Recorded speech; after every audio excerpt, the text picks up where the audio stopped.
Christian. It's a word that gets thrown around a lot. To some people, it's a curse word.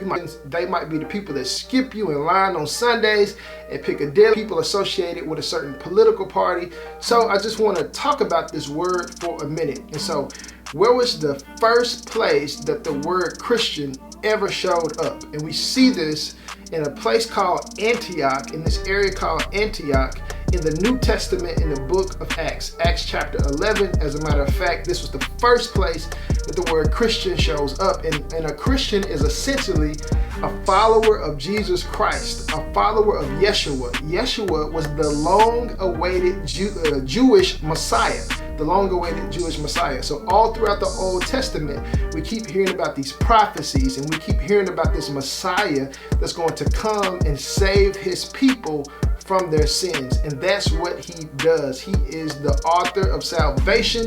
He's the one that comes to live and die and resurrect for the sins of his people. His people had sinned, and he had died for their sins, bridging the gap between man and God forever. But there's something so much sweeter and so much greater than that. Jesus doesn't just come to die for the Jewish people. He comes and dies for the sins of the world. We see this in John 3:16. For God so loved the world that he gave his only begotten son.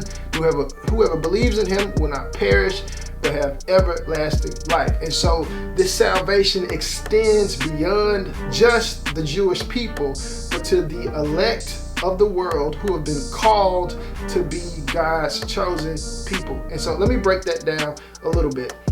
This is what makes Jesus and his followers different from any other religious system in the world. So Jesus is the only religious leader that bridges the gap between himself and his people. And here's what I mean.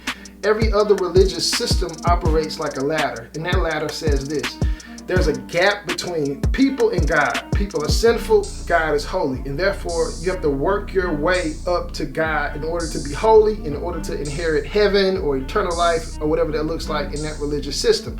But here's what Jesus does. He sees that man is so sinful, so broken, so wicked, and so desperate that they could never change themselves and never work their way up to the holiness of God. So Jesus comes down, lives among us, lives the life that we can never live, pays the penalty for our sin, dies for our sin, replaces us, takes our sin upon himself, gets crucified for our sin, gives us his righteousness and his perfect record, and gives us the power needed to live a holy life and to follow after him.